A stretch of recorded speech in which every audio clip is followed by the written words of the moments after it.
Bonjour à tous, aujourd'hui nous allons voir les artefacts en IRM.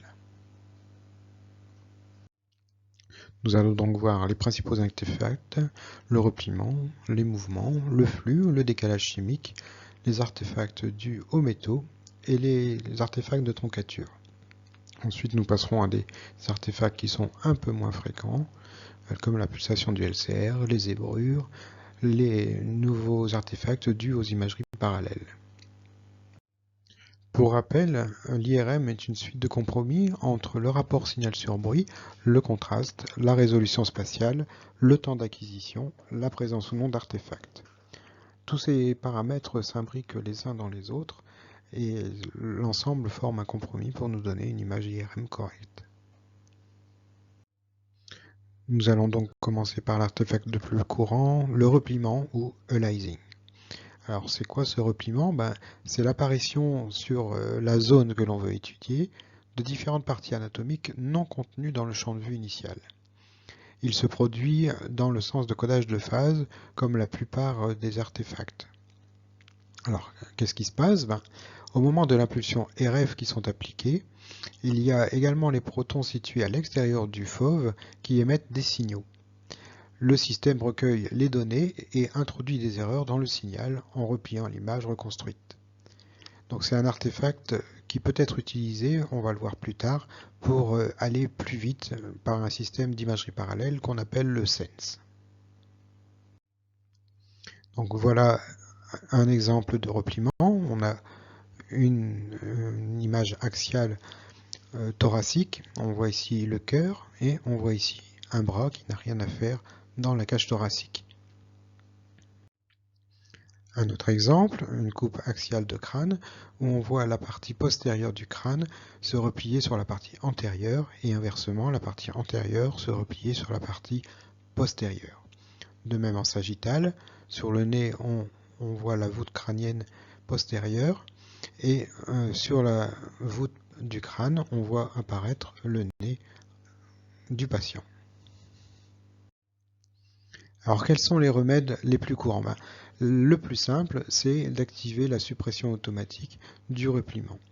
En fait, dans chaque IRM, à chaque fois qu'il y a un artefact, il y a une suppression automatique qui est créée.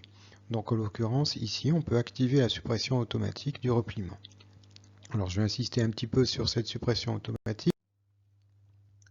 Donc concrètement, le repliement, ça se passe comment? Donc en vert, ici, nous avons notre partie anatomique, et ici, nous avons notre champ de vue, notre sens de codage de phase. Encore une fois, le repliement va se faire dans le sens de codage de phase, comme la plupart des artefacts. Donc, sinon on ne fait rien, cette partie-ci, qui n'est pas comprise dans le faux, va être excitée et va donner du signal, et va se retrouver ici. Cette partie-ci, de la même façon, va replier également et va se retrouver ici. Alors l'anti-repliement automatique, qu'est-ce qu'il va le faire? Si votre nombre d'excitation est égal à 1, il va mettre une bande de saturation de part et d'autre du fauve. Donc une bande de saturation, en fait, c'est ni plus ni moins que l'excitation intempestive des protons qui sont ici. Donc comme ils sont systématiquement excités, ils ne donneront pas de signal au moment de l'écho. Si le nombre d'excitations est pair, la machine virtuellement va rajouter un demi-fauve de chaque côté. Et vous voyez que c'est suffisant parce que la partie anatomique que l'on veut étudier est ainsi prise dans le fauve total. Par contre, la machine ne va reconstruire que le fauve qu'on lui a demandé. Donc, petit inconvénient, c'est que si on doit acquérir un demi-fauve de chaque côté, il faut bien être conscient que l'on va augmenter notre temps de séquence.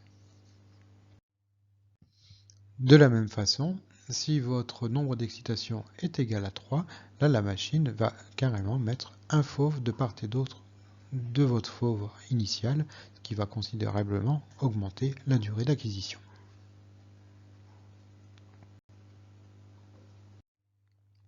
Alors quels sont les remèdes? Pour pallier à l'artefact de repliement, on vient de voir qu'il faut activer la suppression automatique, ou alors une autre solution, c'est d'augmenter le champ de vue. Une autre solution, c'est de changer le codage de la phase, puisqu'on a dit que les artefacts se font dans le sens de codage de phase, ou utiliser des bandes de saturation manuelles même style que pour NSA égale 1. Donc voilà ici un petit exercice. Donc on retrouve notre coupe transversale thoracique avec notre cœur et notre bras qui est inclus dans la coupe. On va activer en fait le sens de codage de la phase. Donc au lieu d'être ici droite-gauche, parce que le bras il devait être là, il s'est retrouvé ici. Donc la phase est dans ce sens-là. Nous avons récupéré donc cette image.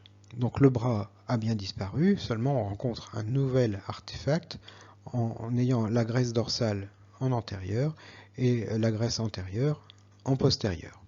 Donc là, il faudra rajouter un deuxième artifice pour avoir une image nette. On va augmenter le fauve et intégrer ici la graisse antérieure et la graisse postérieure. Et là, du coup, on se retrouve avec une image correcte. Tout ça pour dire que le repliement peut être annulé avec plusieurs méthodes d'anti-repliement. Alors, ce repliement, il faut y faire bien attention parce qu'il peut engendrer certains problèmes. Donc ici, on est sur une angio-IRM, on reconnaît l'aorte et les vaisseaux iliaques, et on voit ici une multitude de petits vaisseaux qui apparaissent, ce qui n'est pas normal. Et en fait, tout simplement, il s'agit des vaisseaux du bras qui se sont repliés. Si vous regardez bien ici la structure du vaisseau, on le retrouve parfaitement bien ici. Donc il faut maîtriser le repliement pour éviter ce genre d'image. Un autre artefact courant, c'est l'artefact qui est dû au mouvement. Alors ce mouvement peut être dû à plusieurs choses. Ça peut être le mouvement involontaire du patient, ça peut être le péristaltisme abdominal, la respiration, le mouvement cardiaque ou les flux des vaisseaux. Alors qu'est-ce qui se passe? Le mouvement induit un déphasage anormal des spines et donc un défaut de reconstruction. Donc un exemple ici de mouvement au niveau crânien. J'ai demandé à ma collègue de faire oui de la tête. Donc on voit bien que l'image est complètement floue avec les différentes lignes de mouvement. Idem ici en abdomen où le patient ne tenait pas l'apnée, on retrouve en fait ces lignes dues à l'absence de maîtrise de la respiration. Donc quels sont les remèdes? Si on est en apnée, on peut essayer de diminuer le temps d'acquisition. On peut aussi diminuer le temps d'acquisition, par exemple chez les enfants, pour éviter qu'ils bougent. On peut mettre en place des gatings, que ce soit respiratoire ou cardiaque. On peut améliorer le confort du patient, tout bêtement, ou augmenter le nombre d'excitations. Alors, en ce qui concerne les artefacts respiratoires, on a trois possibilités. Soit le trigger respiratoire, qui est une petite boîte mécanique, on va dire, sous forme de ceinture ou sous forme de boîte que l'on va glisser sous l'antenne. On a l'éco-navigateur, qui va revenir au même, mais qui est une façon numérique de traiter la respiration. Et on peut également utiliser le Moyen-Âge en multipliant le nombre d'excitations. Donc le trigger respiratoire, c'est ni plus ni moins qu'une petite boîte ou une petite ceinture qu'on vient positionner sous l'antenne et qui va mesurer la respiration du patient. Le trigger respiratoire va donc nous donner une courbe où on voit l'expiration, l'inspiration, l'expiration, l'inspiration, et on va tout simplement demander à la machine de faire ses acquisitions lors de l'expiration. Alors pourquoi on lui demande lors de l'expiration? Parce que en fait le plateau est beaucoup plus long en fait que l'inspiration et on remarque qu'il y a beaucoup moins de mouvement. De la même façon avec l'éco-navigateur, qui est le système numérique du trigger respiratoire, on vient le positionner sur la coupole diaphragmatique et la machine va regarder les mouvements de la coupole diaphragmatique et de la même façon va faire ses acquisitions au moment de l'expiration. Troisième façon de s'affranchir des mouvements respiratoires, c'est la multiplication du nombre d'excitations. C'est-à-dire que l'on va faire un moyen-âge. On va acquérir plusieurs fois la même coupe. Donc par exemple, si NSA égale 3, on va échantillonner 3 fois et la machine va faire une moyenne et vous sortir une seule image. Donc on a ici une mauvaise apnée du patient. On voit, c'est flou. Voilà, il n'y a rien de très net. Et ici, on a une image avec une multiplication des NSA avec un patient qui respire librement. Et on a donc ici une vue beaucoup plus nette que si on avait une mauvaise apnée. Pour les mouvements cardiaques, on se retrouve à peu près avec la même chose, avec trois possibilités. Une utilisation du VCG, donc c'est la même chose, hein, c'est des électrodes que l'on vient positionner sur le thorax pour écouter les cœurs, mais c'est un VCG, donc c'est un vecteur cardiogramme qui permet de s'affranchir en fait des perturbations de la machine. On peut également utiliser un PPU, c'est une unité de pouls périphérique, donc c'est un petit boîtier qui se met au niveau du doigt et qui va mesurer le changement de sens du sang dans les capillaires. Et de la même façon que pour les mouvements respiratoires, on pourra utiliser la multiplication des NSA. Donc voici un peu le VCG, donc on va positionner les électrodes et de la même façon que pour la respiration, on aura le cycle cardiaque et on va demander à la machine de faire les acquisitions suivant le rythme cardiaque. On peut lui demander de déclencher pendant la systole, pendant la diastole ou à n'importe quel moment du cycle cardiaque. On peut donc faire la même chose avec le PPU, donc l'unité de pouls périphérique, qui va regarder le changement de sens du sang dans le capillaire et avoir une courbe, et la machine, de la même façon, va faire ses acquisitions en fonction de cette courbe. On peut donc s'affranchir aussi des mouvements respiratoires grâce à la multiplication des excitations, comme tout à l'heure et comme pour la respiration. On voit ici que pour cette acquisition cardiaque, le patient n'arrive pas à tenir l'apnée correctement. On voit que les contours cardiaques sont très flous. Donc on a décidé d'acquérir plusieurs fois la même coupe, tout en laissant respirer le patient normalement. On voit bien que la coupole monte et descend, le patient respire normalement, et le contour du cœur, en fait en petit axe ici, est tout à fait net par rapport à une mauvaise apnée. Aujourd'hui, grâce à l'évolution des machines, il nous est possible aussi de faire des séquences avec des compensations de mouvement. Suivant les constructeurs, ils appellent ça de façon différente. Vous allez voir chez General Electric, Popeyler, Hitachi Radar, Philips Multivan, Siemens Blade, Toshiba Jet. En fait, ce sont des techniques de remplissage de l'espace K qui sont non cartésiens.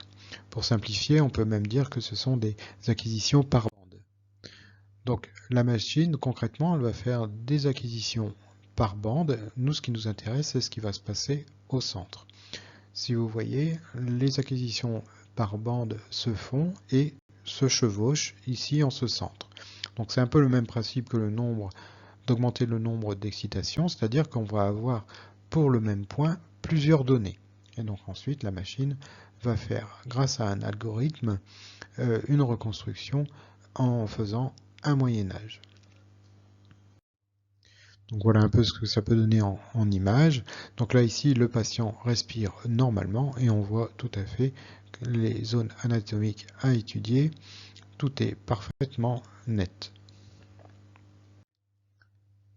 Donc un autre exemple où on a utilisé la compensation de mouvement et on voit très bien le pancréas ici, avec une petite lésion kystique que l'on va revoir tout de suite. Voilà. Et en fait, tous les contours sont très nets et le patient respire normalement.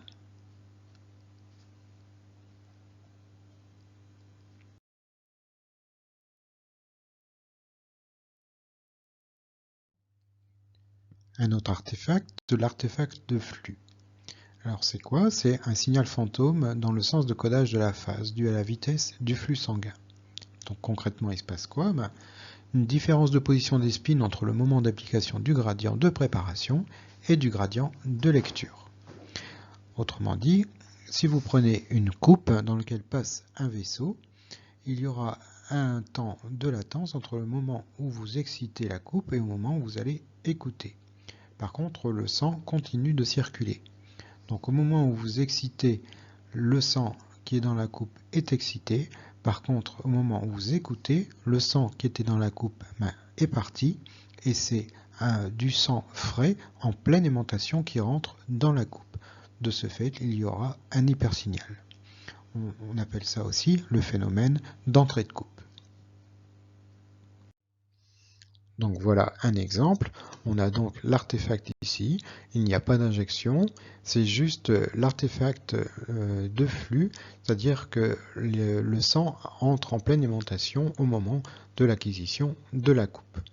En théorie, l'image devrait être celle-ci. Donc, comment peut-on remédier à cet artefact de flux? On a la possibilité de mettre en place des bandes de saturation qui vont saturer le signal du flux du sang, soit au-dessus de la boîte, soit en dessous de la boîte, soit les deux. Alors il faut savoir que cet artefact est utilisé dans certaines séquences, dans la séquence TOF, où on peut sélectionner par exemple au niveau du crâne, à volonté, les vaisseaux qui rentrent dans la coupe, soit artériels, soit veineux. On peut mettre en place également la compensation de flux automatique, ou la synchronisation cardiaque pour annuler les artefacts de pulsation de vaisseaux. Un autre artefact qui n'est pas toujours simple à comprendre, c'est le décalage chimique. Alors c'est quoi? Après l'application du gradient de fréquence, donc localisation spatiale, comme la graisse et l'eau n'ont pas la même fréquence, l'image de la graisse est décalée par rapport à l'image de l'eau et des tissus dans l'axe du codage de fréquence. Si le décalage est supérieur à 1 pixel, il devient visible. Donc il faut retenir que le décalage chimique, bien qu'il se fasse également dans le sens de la phase, c'est le seul qui se voit très bien dans le sens de la fréquence. Donc il se passe quoi concrètement sur l'image? Des zones d'ombre et des zones d'hypersignal apparaissent dans le sens de codage de fréquence. Donc si on compare un organe à de l'eau entouré de graisse, au moment de la lecture du signal, donc de la fréquence, on va se retrouver sur l'image IRM, d'un côté avec un liseré noir et de l'autre côté avec un liseré blanc. Donc un hyposignal et un hypersignal de part et d'autre de l'organe. Donc ce décalage chimique, si on attend assez longtemps que le décalage se fasse, à un instant T, les protons de l'eau et de la graisse seront alors en opposition de phase. Alors, c'est encore une fois un artefact que l'on peut utiliser dans les images. Donc ici on a B1, on va basculer à 90 degrés, donc ça c'est les protons de l'eau et les protons de la graisse. Et on voit, si on bascule tout de suite, les deux sont dans le même sens. À 2,3 millisecondes, ils sont opposés, donc ils s'annulent. À 4,6 millisecondes, ils se retrouvent dans le même sens, on dit qu'ils sont en phase. À 6,9, ils sont de nouveau opposés, on dit qu'ils sont en opposition de phase, et ainsi de suite, tous les 2,3 millisecondes.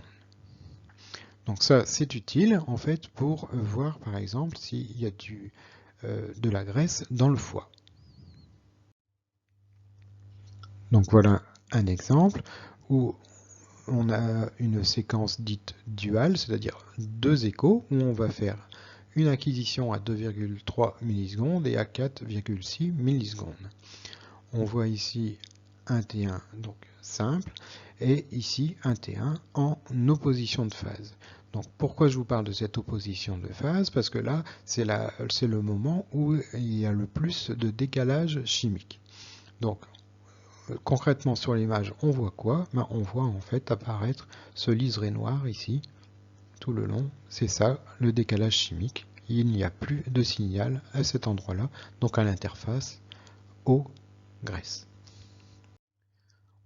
En majorant un peu cet artefact, on voit très nettement ici, par exemple, sur le rein, la partie noire et la partie en hypersignal.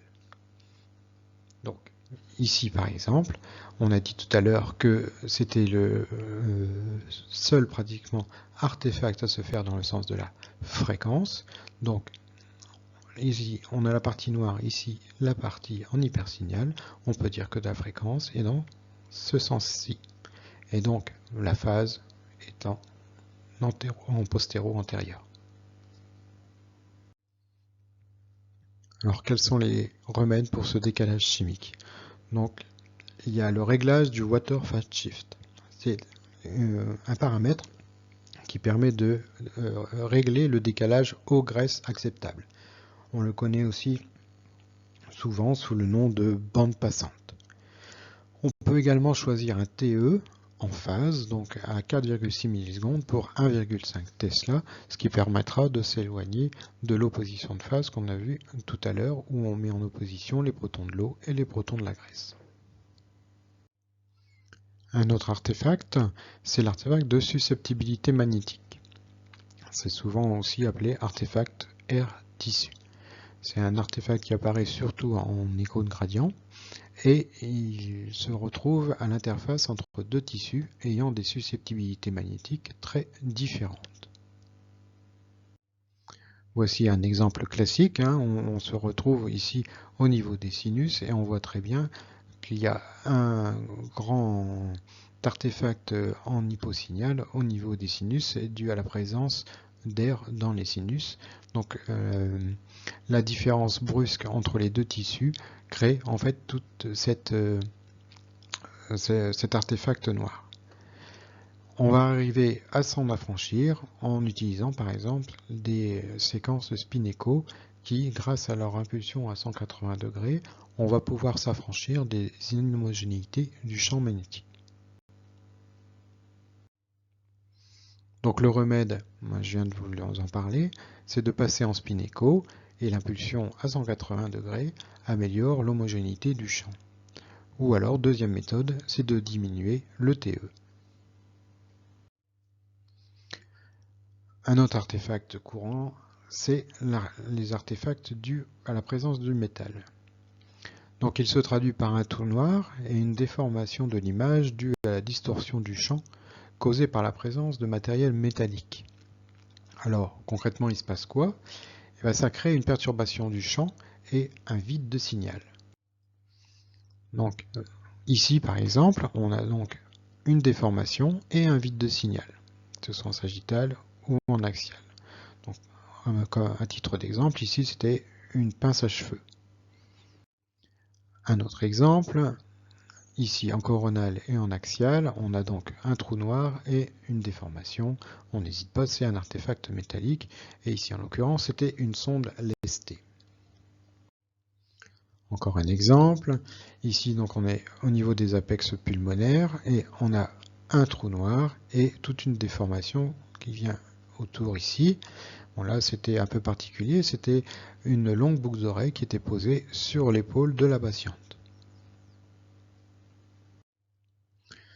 Ici, quelque chose qu'on rencontre régulièrement, donc c'est un enclouage, où on voit bien encore une fois la déformation et l'absence de signal. Un dernier exemple, avec ici le trou noir et la déformation, le trou noir, la déformation, le trou noir, et en l'occurrence ici il s'agit d'une chambre d'anneau gastrique. Donc comment on fait pour s'affranchir en fait des artefacts métalliques? C'est d'abord de s'intéresser au patient, de lui faire retirer tout ce qu'il a sur lui, donc les clés, pièces de monnaie, l'appareil dentaire, prothèse, éventuellement le maquillage et tout ce qui est électronique. Donc tout ça, on va le voir dans une autre présentation pour la préparation du patient. Et surtout, les petites choses qu'il ne faut pas oublier, c'est le maquillage et les tatouages. Donc voici un exemple. On a ici et là une déformation au niveau des yeux. Cette déformation est tout simplement due à un maquillage trop important. Donc ce qu'il faut savoir, c'est qu'il y a bon nombre de produits de maquillage qui contiennent des paillettes métalliques. Donc le gros risque, en fait, surtout si vous travaillez au niveau de la tête, c'est non seulement d'avoir des artefacts, encore ça peut être gérable, mais c'est surtout que vous risquez de brûler les paupières de la patiente. Un autre exemple ici, on a du bruit ici en postérieur et on a du bruit sur le bras. Donc on a levé tout simplement le bras et on a une disparition du bruit. Tout simplement, le patient avait un tatouage sur le bras. Donc là aussi, il faut se méfier parce que les tatouages, surtout les anciens tatouages, contiennent en fait des particules métalliques qui peuvent engendrer également des brûlures et aussi créer des artefacts. Donc, pour les artefacts métalliques, un petit rappel, il ne faut pas oublier que la séquence la moins sensible aux artefacts métalliques, c'est la séquence Spinnaker, du fait qu'elle a un pulse à 180 degrés qui va compenser les inhomogénéités du champ magnétique. Donc, ne pas oublier également que tout matériel non ferromagnétique, comme les nouveaux clips, ne sont pas dangereux en soi, mais ce sont des matériaux qui restent conducteurs. Un autre artefact courant, l'artefact de troncature. Sa définition est dans son nom. Donc il est présent quand on utilise une activation réduite. Donc c'est-à-dire qu'on ne va pas échantillonner le signal sur son ensemble. On va dire qu'il est tronqué. Donc il apparaît surtout quand il y a une grande variation de contraste, une variation brutale du signal. La transformée de Fourier n'arrive pas à gérer correctement et crée des erreurs. Donc, comment ça se voit? En fait, ça se traduit par l'apparition de lignes parallèles aux lignes les plus nettes de l'image. Donc ici, sur un crâne axial, on voit apparaître ici des lignes parallèles à la voûte crânienne. Ici, sur ce rachis cervical, on voit apparaître des lignes dans la moelle, ici.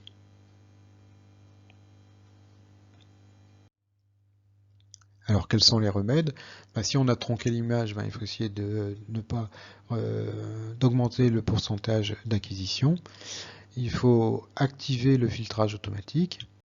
On peut également augmenter la résolution de l'image.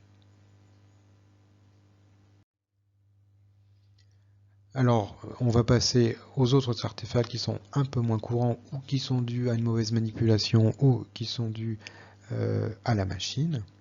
Donc, par exemple, l'artefact de pulsation du LCR ou de la horte. Donc, c'est quoi? C'est la présence d'images fantômes sur l'image d'acquisition. C'est un artefact de répétition du LCR ou de la horte.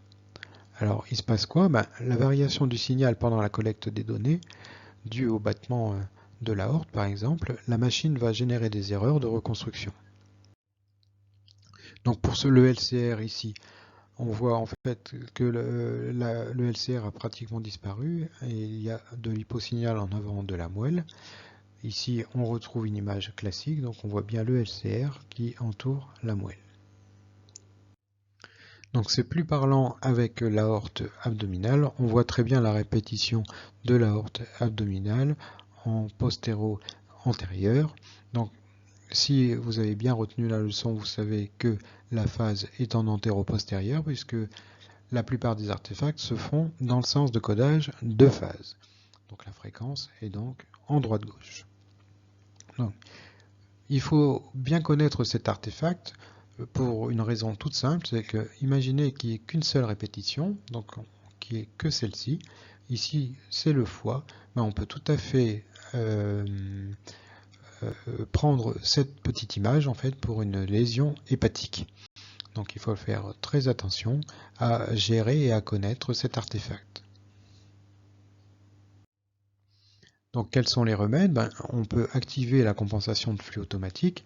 Je vous ai dit que en fait, chaque artefact a presque une compensation automatique au niveau de la machine.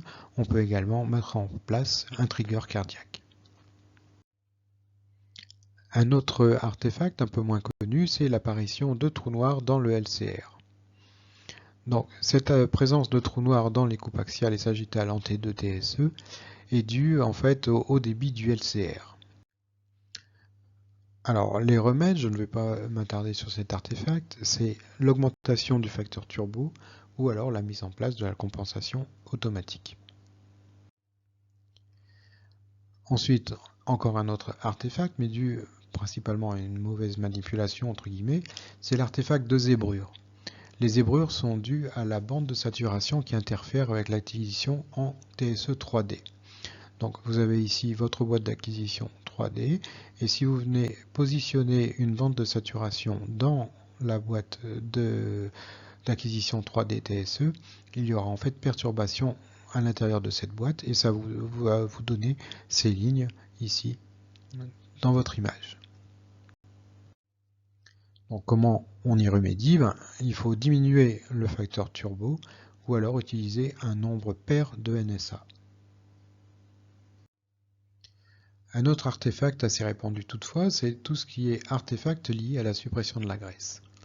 Donc c'est quoi? C'est en fait la graisse qui n'est pas complètement supprimée malgré la demande de suppression de graisse. Elle est visible quand le champ n'est pas homogène, quand il y a la présence de matériel métallique ou d'air dans votre boîte d'acquisition ou juste à côté, ou quand il y a un mauvais positionnement de la boîte de calibration, la boîte de shim. Donc voici quelques exemples en abdomen. Donc ici on a carrément une bande noire, là ici ce n'est pas saturé du tout. Et au niveau des pieds, ici ce n'est pas saturé du tout. Et par contre ici c'est carrément ininterprétable.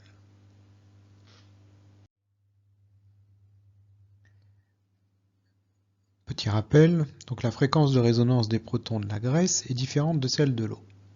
À partir de là, afin de supprimer la composante graisseuse, on ajoute à la séquence une impulsion sélective centrée sur le pic de la résonance de la graisse. C'est ce qu'on appelle le spire, ou communément appelé la FATSAT.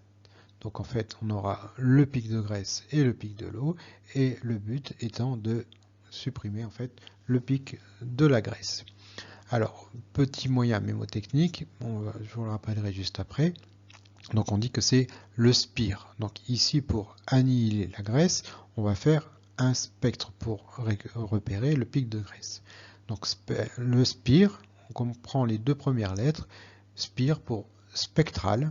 Donc le spire, c'est le spectre de la graisse sur lequel on va annihiler le pic de graisse.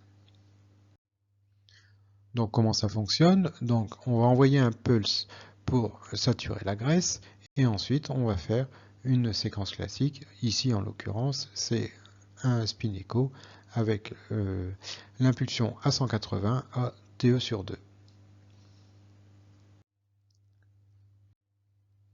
Donc autre moyen de saturer la graisse, le stir. Alors si on rejoint le moyen mémotechnique, cette fois-ci nous allons prendre les deux dernières lettres, IR. IR pour inversion récupération. C'est-à-dire que l'on va inverser tous les tissus et au moment où la graisse passera dans le plan transversal, on fera la séquence, ainsi la graisse ne donnera pas de signal. Donc on introduit la notion de temps d'inversion. Temps d'inversion qui est typique du tissu que l'on veut saturer. Ici en l'occurrence ce sera la graisse avec un TI égal à 110 à 160 millisecondes pour 1,5 Tesla. Donc on voit bien ici que la graisse est complètement saturée et on a un fond noir sur des liquides en hypersignal.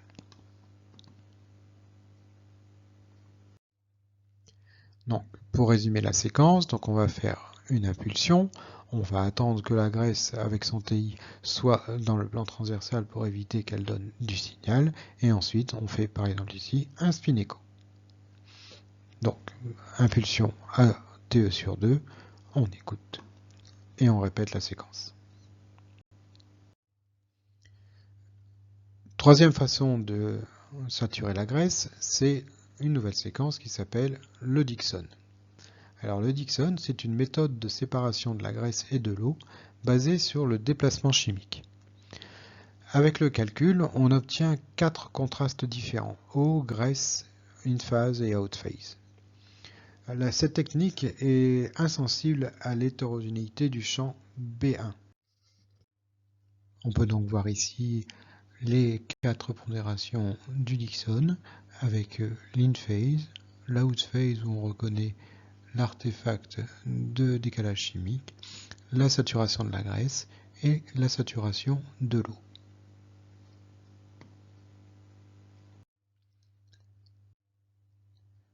Donc quels sont les remèdes en fait quand l'artefact lié à la suppression de la graisse se produit? Donc on a plusieurs méthodes de saturation de la graisse, donc on peut essayer d'autres méthodes de saturation de la graisse. Il faut essayer de modifier le placement de la boîte de calibration, ou alors activer la saturation automatique de la graisse. Petit comparatif entre les trois saturations de graisse que l'on a vues, entre le SPIR, donc spectral, le STIR, l'inversion récupération, et le Dixon.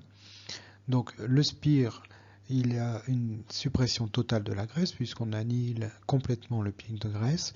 Par contre, il a un gros inconvénient, c'est qu'il est très susceptible aux métaux. Donc on va essayer de ne pas l'utiliser quand il y aura une prothèse ou la présence de beaucoup d'air. Le STIR, lui, par contre, il est assez fiable, sauf qu'on ne pourra jamais faire de T1 en STIR. Pourquoi? Parce qu'on utilise le temps d'aversion, je vous ai expliqué tout à l'heure, et le temps d'aversion de la graisse est sensiblement égal au temps d'aversion du gadolinium. Donc non seulement vous allez enlever la graisse, mais en plus vous allez enlever le gadolinium, donc vous allez enlever les lésions où le gadolinium s'est positionné. La troisième méthode, donc c'est le Dixon, qui lui est basé principalement sur des calculs, et c'est une méthode très fiable qui résiste bien à tout ce qui est prothèse. Il est parfois un peu long pour les séquences, surtout en apnée, mais avec l'évolution des machines, ça devient très raisonnable. Un autre artefact un peu moins courant, et qui est plus une faute de manipulation qu'autre chose, c'est l'apparition de lignes noires quand on a un chevauchement de piles de coupe. Donc par exemple, quand on veut enfiler les disques ici en cervical, on se retrouve ici avec un chevauchement des boîtes d'acquisition. Ça c'est pas très bon, et donc en artefact, on a apparition de ces lignes noires ici. Donc ici, ces chevauchements se font lors d'une seule séquence d'acquisition. Donc la méthode, justement, c'est soit d'éviter les chevauchements, soit de faire une acquisition différente pour chaque pile de coupe. Avec l'apparition des nouvelles machines, il y a apparition de nouvelles possibilités d'imagerie parallèle, telles que le Sense ou le Compress Sense.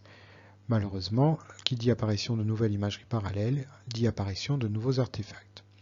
Par exemple, l'artefact lié au Sense. Le Sense utilisant le repliement et le dépliement de l'image. Donc, le Sense utilise déjà de base un artefact. Donc, il y a apparition de ce nouvel artefact quand le fauve est trop petit, quand l'échantillonnage n'est pas assez grand, quand le volume 3D est trop petit, quand la carte de référence n'est pas adaptée, ou quand on pousse un peu trop le Sense. Donc voilà un peu ce que ça peut donner comme type d'image. Ici, on a un artefact en hypersignal en plein milieu de l'image, ou ici, on a de nouveau un artefact en plein milieu du crâne. Donc les remèdes pour le Sense, en l'occurrence, ça serait d'augmenter un peu la fauve ou les échantillonnages, de supprimer ou de diminuer le Sense quand on peut le faire, ou de refaire une carte de référence dans certains cas. Un autre artefact qui est plus souvent lié à une mauvaise manipulation qu'autre chose, c'est une bande noire au milieu de l'image. Ceci correspond souvent à une bande de saturation que l'on n'a pas vue et qui s'est placée sur la boîte d'acquisition. En l'occurrence ici, il y a un deuxième artefact que l'on reconnaît maintenant, c'est l'artefact de repliement, puisqu'ici on retrouve la voûte crânienne.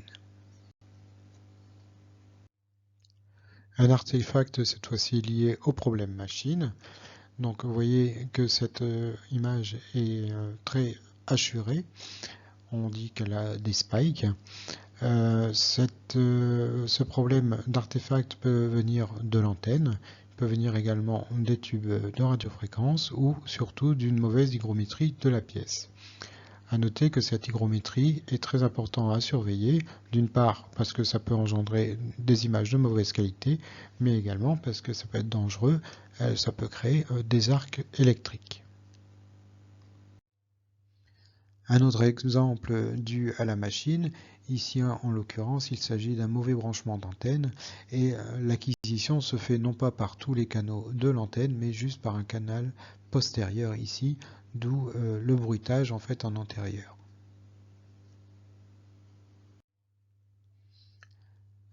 Encore un autre problème dû à la machine, on a parfois une image prise dans un cercle. Ça, c'est uniquement dû en fait à la taille du fauve. La machine elle-même fait une espèce de filtre pour éviter qu'il y ait trop de bruit et on finit par une image en cercle. Donc là, on est vraiment arrivé au bout du fauve. Voilà, si on regarde sur la séquence, on voit que la machine va aller chercher très très loin au bout du fauve. Du coup, elle exerce un filtre circulaire pour éviter qu'il y ait trop de bruit sur l'image.